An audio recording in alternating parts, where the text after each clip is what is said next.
আসসালামু আলাইকুম ওয়া রাহমাতুল্লাহি ওয়া বারাকাতুহু। আমরা আজকে মেয়েদের জন্য যেসব সাজসজ্জা করা হারাম, গ্রহণ করা হারাম, তার কিছু শুনবো। ইতিপূর্বে আমরা অনেক আলোচনা করেছি, আবারও ছোট্ট রিলস আকারে, ছোট আকারে আমরা 2 মিনিটের মধ্যে আলোচনা শুনবো।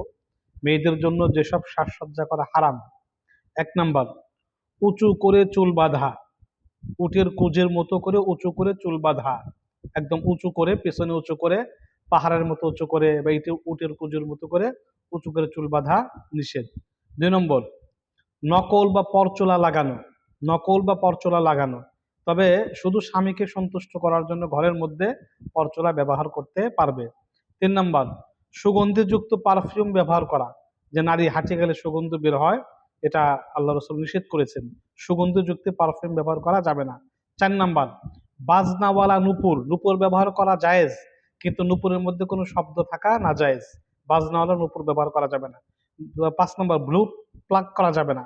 ভ্রু একদম কেটে ছোট করা যাবে না, এটা আল্লাহর দেওয়া আকৃতি বা সৌন্দর্য।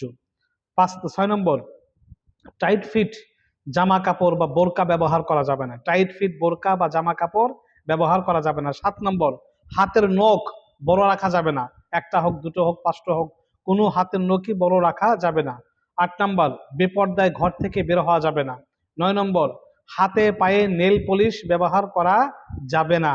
10 নম্বর, গর্ব অহংকার ও প্রদর্শনের জন্য নাক কান গলা হাত ছাড়া, নাক কান গলা হাত ছাড়া অন্য কোনো জায়গাতে অলংকার ব্যবহার করা। এই 10 নম্বর।